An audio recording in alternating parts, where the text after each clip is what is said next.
Welcome to TG five news. ముందుగా headlines చూద్దాం.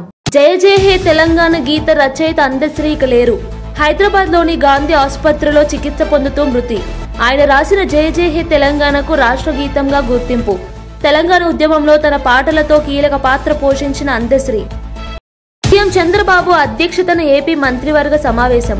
మామండూరు అటవీ ప్రాంతం ఎర్రచందనం డిపో సందర్శన వివరాలు పంచుకున్న పవన్ చొరవను ప్రత్యేకంగా ప్రస్తావించిన సీఎం చంద్రబాబు. నేటి కేబినెట్ సమావేశంలో 70 అంశాలపై చర్చ. ఆడబిడ్డ రాజకీయమేంటో చూపిస్తా, బీఆర్ఎస్ తో బంధం తెగిపోయింది అన్న కవిత. తనను అవమానకరంగా బీఆర్ఎస్ నుంచి సస్పెండ్ చేశారని కవిత ఆవేదన. ఆకలిని తట్టుకుంటా కానీ అవమానాన్ని సహించలేనన్న జాగృతి అధ్యక్షురాలు. మంత్రిగా బాధ్యతలు స్వీకరించిన అజారుద్దీన్. మైనార్టీల సంక్షేమం, పబ్లిక్ ఎంటర్ప్రైజెస్ శాఖల బాధ్యతల స్వీకరణ. కుటుంబ సభ్యులతో కలిసి సచివాలయానికి రాక ముస్లిం మత పెద్దల ప్రార్థనల అనంతరం ఛాంబర్లో బాధ్యతల స్వీకారం. ఐటీ ఆటో షేర్ల జోరు. 3 రోజుల నష్టాలకు బ్రేక్. లాభాల బాట పడిన సూచీలు. 319 పాయింట్లు ఎగబాకిన సెన్సెక్స్. అమెరికా పరిణామాలతో సానుకూలత. ఐటీ ఆటో రంగాల షేర్లలో కొనుగోలు మద్దతు. ఆంధ్రప్రదేశ్ మంత్రివర్గ సమావేశంలో డిప్యూటీ సీఎం అటవీ శాఖ మంత్రి పవన్ కళ్యాణ్ పనితీరుపై ముఖ్యమంత్రి చంద్రబాబు, సహచర మంత్రులు ప్రశంసలు కురిపించారు. పవన్ పనితీరు ఎంతో స్ఫూర్తిదాయకంగా ఉందని అభినందించారు. సోమవారం సీఎం చంద్రబాబు అధ్యక్షతన అమరావతిలో జరిగిన కేబినెట్ భేటీలో ఈ ఆసక్తికర పరిణామం చోటు చేసుకుంది. ఇటీవల మామండూరు అటవీ ప్రాంతంతో పాటు మంగళంలోని ఎర్రచందనం డిపోను సందర్శించిన వివరాలను పవన్ కళ్యాణ్ నేటి మంత్రివర్గ సమావేశంలో పంచుకున్నారు. వైసీపీ నేత పెద్దిరెడ్డి ఆక్రమణలపై ఆధారాలతో వీడియోలు తీయించానని తెలిపారు. సందర్భంగా ఆయన చొరవను, క్షేత్రస్థాయిలో పనిచేస్తున్న తీరును సీఎం ప్రత్యేకంగా అభినందించారు. పట్టుబడిన ఎర్రచందనం దుంగలతో ఏవైనా పరికరాలు చేద్దామని చంద్రబాబు ప్రతిపాదించారు. చేయడానికి 1000 కోట్ల రుణం ఇవ్వబోతోంది. ఆ రుణానికి సంబంధించిన కంఫర్ట్ లెటర్ ప్రభుత్వం ఇచ్చే ప్రతిపాదనని ఆమోదించడం జరిగిందని చెప్పేసి మనం చేస్తాం. రాష్ట్రంలో కేంద్ర ప్రభుత్వం ప్రవేశపెట్టిన model bill to provide for the maintenance of fire and emergency services for the state 2019కి అనుగుణంగా ఆంధ్రప్రదేశ్ ఫైర్ సర్వీసెస్ చట్టం 1999 కొన్ని సవరణలు చేసేందుకు ఒక ఆర్డినెన్స్ ప్రకటించేందుకు చేసిన ప్రతిపాదన రాష్ట్ర మంత్రి మండలి ఆమోదం తెలిపింది. ఇది ఈజ్ ఆఫ్ డూయింగ్ బిజినెస్లో భాగంగా ఇది చేయడం జరిగిందని చెప్పేసి మనం చేస్తాను. ఎందుకంటే ఈ మోడిఫికేషన్స్ ద్వారా ఏదైనా కొత్త నిర్మాణాలకు కానివ్వండి, కొత్త సంస్థల ఏర్పాటుకు కానివ్వండి, ఏదైతే పర్మిషన్స్ కావాలో అవి త్వరితగతిన లభించడానికి అవకాశం ఉంటుందని చెప్పేసి మనం చేస్తాను. అదేవిధంగా GOMS number 17 home paroles and HRC dated 17/4/2025 నిర్దేశించిన నియమావళి ప్రకారం 1 జూన్ 2025 నాటికి అర్హులైన 3 జీవిత ఖైదీలైన వ్యక్తులకు క్షమాభిక్ష ఇచ్చేందుకు చేసిన ప్రతిపాదనకు రాష్ట్ర మంత్రి మండలి ఆమోదం తెలిపింది. ముగ్గురు పేర్లు ఇవ్వలేదు, 3 చెప్తాను నేను. 14-15 తేదీల్లో విశాఖపట్నంలో నిర్వహించబడుతున్న 30వ పార్ట్నర్షిప్ సమ్మిట్ 2025 సందర్భంగా పర్యావరణ అనుకూల పట్టణ పరిపాలన అంటే urban administration, digital administration, digital governance, real time governance, human resources development, sustained economic growth రంగాల్లో ఆంధ్రప్రదేశ్ ప్రభుత్వం మరియు సింగపూర్ ప్రభుత్వం మధ్య సంస్థాగత సామర్థ్యాలను పెంపొందించేందుకు అవగాహన ఒప్పందం MOU కుదుర్చుకోవడానికి ఐటీ శాఖ మంత్రి మరియు ప్రభుత్వ ప్రధాన కార్యదర్శి మరియు ఆర్థిక శాఖ వారికి ఆంధ్రప్రదేశ్ ప్రభుత్వం తరఫున MOUపై సంతకం చేసే అధికారం ఇచ్చేందుకు చేసిన ప్రతిపాదన రాష్ట్ర మంత్రి మండలి ఆమోదం తెలిపింది. CRDA ప్రాంతంలోని వివిధ సంస్థలకు భూమి కేటాయింపుల సమీక్షకు సంబంధించి 20th గ్రూప్ ఆఫ్ మినిస్టర్స్ సమావేశంలో చేసిన సిఫార్సులను తెలంగాణ రాష్ట్ర గీతం జయ జయ హే తెలంగాణ రూపశిల్పి, ప్రముఖ కవి, రచయిత అందశ్రీ కన్నుమూశారు. గత రాత్రి హైదరాబాద్ లోని తన నివాసంలో ఆయన తీవ్ర అస్వస్థతకు గురయ్యారు. దీంతో కుటుంబ సభ్యులు ఆయన్ను వెంటనే గాంధీ ఆసుపత్రికి తరలించారు. అక్కడ చికిత్స పొందుతూ ఆయన తుది శ్వాస విడిచినట్లు కుటుంబ సభ్యులు తెలిపారు. అందశ్రీ కలం నుంచి జాలువారిన జయ జయ హే తెలంగాణ గీతాన్ని తెలంగాణ ప్రభుత్వం రాష్ట్ర అధికారిక గీతంగా గుర్తించిన విషయం తెలిసిందే. తన పాటలు, రచనలతో ఆయన తెలంగాణ ప్రత్యేక రాష్ట్ర ఉద్యమంలో కీలక పాత్ర పోషించారు. ఉద్యమ సమయంలో ఆయన గీతాలు ప్రజల్లో స్ఫూర్తిని రగిలించాయి. చెస్ట్ డిస్కంఫర్ట్, కొద్దిగా ఆయాసము ఇలాగా చెప్పారంట. ఇంట్లో తను నెగ్లెక్ట్ చేసినట్టున్నారు. కానీ ఒక 1-2 డేస్ నుంచి మళ్ళీ బీపీ టాబ్లెట్స్ వాడుతున్నారు. నైట్ మామూలుగానే పడుకున్నారంట. మార్నింగ్ లేచి వాళ్ళ వైఫ్ చూడగానే కింద పడిపోయినారంట. రాత్రి ఏం జరిగిందో తెలియదు, కింద పడిపోయినారు. మేబీ తనకి ఏమైనా చెస్ట్ డిస్కంఫర్ట్ వచ్చి హార్ట్ అటాక్ ఏమైనా వచ్చిండొచ్చు. రాగానే 6:20 ప్రాంతంలో చూశారంట వాళ్ళు. గాంధీ హాస్పిటల్కి 7:20కి తీసుకొచ్చారు. రాగానే ఇవన్నీ డిక్లేర్ చేశారు. చూసి మా డిఎంఓ డాక్టర్ శృతి, డాక్టర్ సింధూర వీళ్ళు చూసి డిక్లేర్ చేశారు. అంటే మార్నింగ్ ఎన్ని గంటలకు, అంటే ఎక్కడ, ఏ విధంగా, అంటే బెడ్రూమ్లోనా, అసలు ఏం జరిగింది? బాత్రూమ్ దగ్గర పడిపోయినారంట. హార్ట్ స్ట్రోక్ అనొచ్చా? ఏమండి, హార్ట్ స్ట్రోక్ వచ్చి ఉండొచ్చు. తనకి ఇంతకుముందు ఏమీ స్ట్రోక్ ఇట్లాంటివి హార్ట్ ప్రాబ్లమ్స్ ఏం లేవు. ఓన్లీ బీపీ మాత్రం ఉంది. దానికి ట్రీట్మెంట్ వాడుతున్నారు. 1 నెల నుంచి వాడట్లేదు. సార్, మరి ఇంతకుముందు ఎప్పుడు హార్ట్ స్ట్రోక్ లేదంటున్నారు. మరి అంటే తీసుకురావడంలో లేట్ జరిగిందా, లేకపోతే ఎందుకు చనిపోయారు అనుకుంటారు? ఇది 2-3 రోజుల నుంచి తనకు డిస్కంఫర్ట్ ఉంది. దానికి డాక్టర్ని కన్సల్ట్ చేయలేదు. వాళ్ళ ఫ్యామిలీ ఏమంటారు? ఫ్యామిలీ అదే, వాళ్ళు చెస్ట్ డిస్కంఫర్ట్ ఉంది, దానికి ఏమీ ట్రీట్మెంట్ తీసుకోలేదు. నైట్ పడుకున్నారు. మార్నింగ్ లేవగానే పడిపోయినారు. అంటే చనిపోయిన కొద్దిసేపటికే బాడీ మొత్తం స్టిఫ్ అయిందని చెప్తున్నారు. అట్లా జరుగుతుందా అసలు? సరిపోతుంది. కొద్దిసేపటికి కాదు, ఫ్యూ అవర్స్కి. ఇప్పటికే 4-5 గంటలు జరిగి ఉంటుంది. తెలంగాణ జాగృతి అధ్యక్షురాలు ఎమ్మెల్సీ కల్వకుంట్ల కవిత బీఆర్ఎస్ పైన, మాజీ మంత్రి హరీష్ రావు పైన సంచలన ఆరోపణలు చేశారు. అధికారం ఎవరికీ శాశ్వతం కాదని, అలా అనుకున్న వారిని ప్రజలు ఇంట్లో కూర్చోబెట్టారని వ్యాఖ్యానించారు. తనను పార్టీ నుంచి అత్యంత అవమానకరంగా కనీసం షోకాజ్ నోటీస్ కూడా ఇవ్వకుండా సస్పెండ్ చేశారని ఆవేదన వ్యక్తం చేశారు. నేను తెలంగాణ బిడ్డనే, ఆకలినైనా తట్టుకుంటా కానీ అవమానాన్ని మాత్రం తట్టుకోను అని స్పష్టం చేశారు. ఆదివారం వరంగల్ ప్రెస్ క్లబ్ లో నిర్వహించిన మీట్ ది ప్రెస్ కార్యక్రమంలో ఆమె మాట్లాడారు. మాట్లాడతలేదు, నేను బీసీల కోసం బలంగా మాట్లాడుతూ ఇంకా మాట్లాడుతూనే ఉంటాను. అల్టిమేట్గా బీసీలకు లోకల్ బాడీ ఎలక్షన్స్లో రిజర్వేషన్ అన్నది నా ఫీలింగ్ కాదు. బీసీలకు చట్టసభల్లో రిజర్వేషన్ రావాలి. ఎమ్మెల్యేలుగా, ఎంపీలుగా చట్టసభల్లో రాజ్యాంగబద్ధంగా రిజర్వేషన్, అది అల్టిమేట్ లక్ష్యం. దానికోసం మొదటి స్టెప్ లోకల్ బాడీస్లో బీసీలకు రిజర్వేషన్. సో బీసీలకు సంబంధించి జాగృతి కమిట్మెంట్ ఎప్పుడూ ఉంటుంది. మిగతా సమస్యల గురించి కూడా మాట్లాడతాం. టీమిండియా మాజీ కెప్టెన్, తెలంగాణ మంత్రి అజారుద్దీన్ ఈ రోజు తన శాఖల బాధ్యతలు స్వీకరించారు. సచివాలయంలోని తన ఛాంబర్లో కుటుంబ సభ్యుల సమక్షంలో ముస్లిం మత పెద్దల ప్రార్థనల మధ్య ఆయన బాధ్యతలు చేపట్టారు. ఆయనకు కేటాయించిన మైనార్టీల సంక్షేమం, పబ్లిక్ ఎంటర్ప్రైజెస్ శాఖల మంత్రి అధికారికంగా విధుల్లో చేరారు. ఈ సందర్భంగా మంత్రి అజారుద్దీన్ మాట్లాడుతూ తనపై ఎంతో నమ్మకం ఉంచి ఈ గురుతర బాధ్యతలు అప్పగించిన ముఖ్యమంత్రి రేవంత్ రెడ్డికి కృతజ్ఞతలు తెలిపారు. సీఎం తనపై పెట్టుకున్న నమ్మకాన్ని నిలబెట్టుకునేలా పనిచేస్తానని స్పష్టం చేశారు. మంత్రిగా బాధ్యతలు స్వీకరించిన అజారుద్దీన్ కు పలువురు అధికారులు, నేతలు, సిబ్బంది శుభాకాంక్షలు తెలియజేశారు. వరుసగా 3 రోజుల నష్టాలకు స్వస్తి పలుకుతూ దేశీయ స్టాక్ మార్కెట్లు నేడు లాభాల్లో ముగిశాయి. ఐటీ, ఆటో, ఎంపిక చేసిన బ్యాంకింగ్ షేర్లలో కొనుగోళ్ల మద్దతు, అమెరికా ప్రభుత్వ షట్డౌన్ సమస్య త్వరలో పరిష్కారం కావచ్చన్న సానుకూల అంచనాలు సూచీలకు కలిసొచ్చాయి. ట్రేడింగ్ ముగిసే సమయానికి బీఎస్సీ సెన్సెక్స్ 319 పాయింట్లు లాభపడి 83,535.35 వద్ద స్థిరపడింది. మరోవైపు ఎన్ఎస్సీ నిఫ్టీ 82 పాయింట్ల వృద్ధితో 25,574.35 వద్ద ముగిసింది.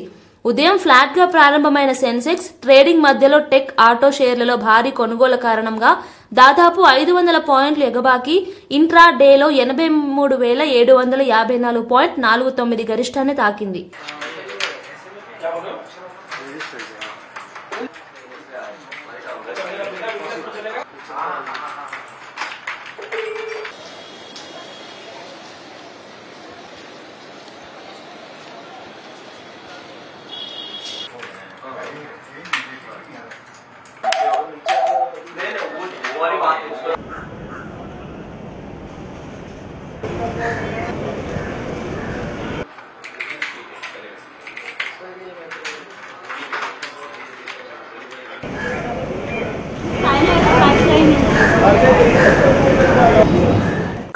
నగరంలోని ప్రసిద్ధ అమీన్పీర్ పెద్ద దర్గాను సినీ నటుడు కమెడియన్ అలీ ఈ రోజు దర్శించారు.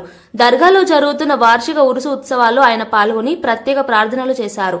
అమీన్పీర్ సయ్యద్ హజ్రత్ షాహుల్లా సాహిబ్ వలీ దర్గా చరిత్ర, విశిష్టత గురించి, అక్కడి మూలాల నుంచి వివరాలు తెలుసుకున్నారు. అనంతరం భక్తులతో కలిసి దర్గా ప్రాంగణంలో నిర్వహించిన ఖవ్వాలి కార్యక్రమంలో పాల్గొని భక్తి సంగీతాన్ని ఆస్వాదించారు. స్థానికులు, అభిమానులు అలీని చూసేందుకు పెద్ద సంఖ్యలో చేరి ఫోటోలు, సెల్ఫీలతో మురిసిపోయారు.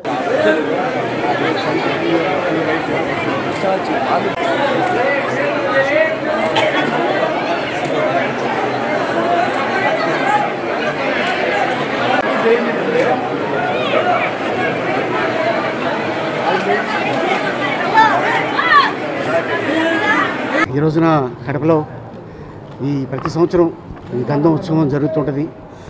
కడపలో దర్గా అంటే ప్రసిద్ధి. కుల మతాల అతీతంగా చాలామంది ఈ దర్గాని దర్శించుకుంటుంటారు. చాలామంది నార్త్ నుంచి, సౌత్ నుంచి, అలాగే తమిళనాడు నుంచి, కేరళ నుంచి, అండ్ అలాగే ఇక్కడికి వచ్చిన యాక్టర్స్ అవ్వచ్చు, పొలిటీషియన్స్ అవ్వచ్చు, సెలబ్రిటీస్ అవ్వచ్చు, ఇండస్ట్రియలిస్టులు అవ్వచ్చు. సో ఈ దర్గా మీద ఉన్న ఒక నమ్మకంతో ఈరోజు ఇక్కడ రావడం జరిగింది. అలాగే 6, 7, 8, 9 ఈ రోజున లాస్ట్ డే ఈ ఉత్సవానికి నన్ను గెస్ట్గా పిలవడం నిజంగా చాలా ఆనందంగా ఉంది. ఇది 15 సంవత్సరాల తర్వాత మళ్ళీ ఈ గంధం ఉత్సవానికి రావటం అనేది నిజంగా చాలా ఆనందంగా ఉంది. అండ్ ఇంత అద్భుతమైన అవకాశం ఇచ్చినందుకు అమీనుల్లా గారికి నేను చాలా అభినందిస్తున్నాను. చాలా థ్యాంక్స్. అండ్ అలాగే అంతేకాకుండా కొన్ని వేల మంది చాలా ఊళ్ళ నుంచి వచ్చి దర్శించుకుంటుంటారు కడపలో ఈ దర్గా. అలాగే నెల్లూరులో బారా షహీదు, అలాగా నెంబర్ ఆఫ్ దర్గాలు మనకు ఉన్నాయి ప్రసిద్ధి. అండ్ డెఫినెట్గా ఇక్కడ ఏదైతే మనసులో అనుకుంటారో అవి తీరుతాయి. సో అందరికీ ఈ సందర్భంగా ధన్యవాదాలు చెప్పుకుంటున్నాను. And thank you so much. Upcoming project ఒకటి శివాజీది సాంప్రదాయని సూతిని సుతపూసని. తిరుమలలో అన్న ప్రసాదాల పంపిణీ విధానంపై వైసీపీ నేత, మాజీ మంత్రి అంబటి రాంబాబు ప్రశంసలు కురిపించారు. కుటుంబ సభ్యులతో కలిసి ఆదివారం తిరుమల శ్రీవారిని దర్శించుకున్న అంబటి అనంతరం తరిగొండ వెంగమాంబ అన్న వితరణ కేంద్రాన్ని సందర్శించారు. అక్కడ భక్తులకు అందిస్తున్న అన్న ప్రసాదాలను స్వయంగా స్వీకరించి రుచి చూశారు. ప్రసాదాలు రుచిగా, శుచిగా ఉన్నాయని అంబటి తన యూట్యూబ్ ఛానల్ ద్వారా తెలిపారు. అన్న ప్రసాదశాలకు వెళ్ళి అక్కడ భోజనం చేయాలని అనిపించింది. ఆ తర్వాత సుమారుగా 1 గంట ప్రాంతంలో అందరం కలిసి అన్నప్రసాదశాలకు వెళ్ళాం. అక్కడే భోజనం కూడా చేశాం. అంటే భోజనం అనడం కంటే అది భగవంతుని ప్రసాదం. చాలా అద్భుతమైన భోజనం అది. చాలా రుచికరమైనటువంటి భోజనం. ఆ భోజనశాల ఎంతో నీట్గా మెయింటైన్ చేస్తున్నారు. హైజీనిక్గా ఉంది. భోజనం కూడా చాలా రుచికరంగా ఉన్నటువంటి భోజనం. తిని చాలా తృప్తి పడ్డామని ఈ సందర్భంగా చెప్పదలుచుకున్నాను. అది ఎలా మేనేజ్ చేస్తున్నారో నాకు అర్థం కాలేదు.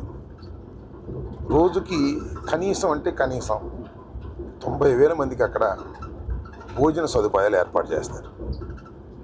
సరే, ఇంకా కొన్ని సందర్భాల్లో, ప్రత్యేకమైన సందర్భాల్లో, బ్రహ్మోత్సవాలు ఇంకా రష్గా ఉన్న సందర్భాల్లో 1,30,000 నుంచి 1,40,000 వరకు కూడా భక్తులు భోంచేసేటటువంటి అవకాశం అక్కడ ఉంటుంది. చాలా సందర్భాల్లో అలా భోజనం కూడా చేస్తున్నారు. రుచికరంగా భోజనం పెట్టడమే కాకుండా చాలా శుభ్రమైనటువంటి భోజనాన్ని పెడుతున్నారు. దీనికి దేశవ్యాప్తంగా అనడం కంటే ప్రపంచవ్యాప్తంగా ఉన్నటువంటి వెంకటేశ్వర స్వామి భక్తులు చందాల రూపంలో ట్రస్ట్కి ఇస్తున్నారు. నాకు తెలిసిన సమాచారం ప్రకారం 2,700 కోట్ల రూపాయలు ఇవాళ అక్కడ అక్యుములేట్ అయి ఉంది. దాని వడ్డీతోనే వీళ్ళందరికీ కూడా భోజనాలు పెట్టేటటువంటి పరిస్థితి అక్కడ ఉన్నది అని తెలిసి ఆంధ్రప్రదేశ్ ముఖ్యమంత్రి నారా చంద్రబాబు నాయుడు అధ్యక్షతన సచివాలయంలో రాష్ట్ర మంత్రివర్గ సమావేశం ప్రారంభమైంది. ఈ సమావేశంలో మొత్తం 70 అజెండా అంశాలు చర్చకు రానున్నాయి. సుదీర్ఘంగా కొనసాగనున్న ఈ కేబినెట్లో ముఖ్యంగా రాష్ట్ర అభివృద్ధి, పెట్టుబడులు, ఐటీ, విద్య, ఆరోగ్య రంగాలకు సంబంధించిన కీలక నిర్ణయాలు తీసుకునే అవకాశం ఉంది. ముఖ్యంగా క్వాంటమ్ కంప్యూటింగ్ పాలసీ 2025 నుంచి 2030కు ఆమోదం తెలపనున్నట్లు సమాచారం. భవిష్యత్ టెక్నాలజీ దిశగా రాష్ట్రాన్ని ముందుకు తీసుకెళ్లే ఈ పాలసీపై అధికారులు వివరాల్ని సమర్పించనున్నారు.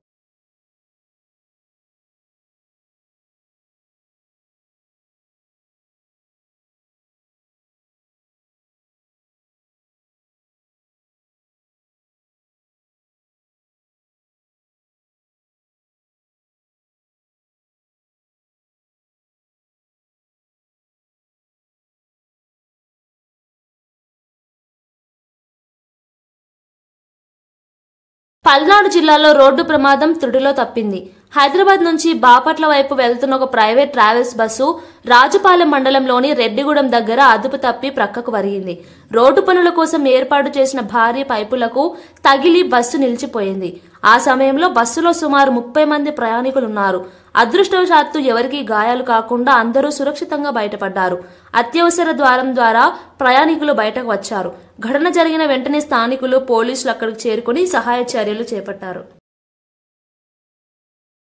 ప్రముఖ రచయిత, కవి అందశ్రీ మృతి పట్ల ఆయన స్వగ్రామం సిద్దిపేట జిల్లా రేబర్తిలో విషాద ఛాయలు అలుముకున్నాయి.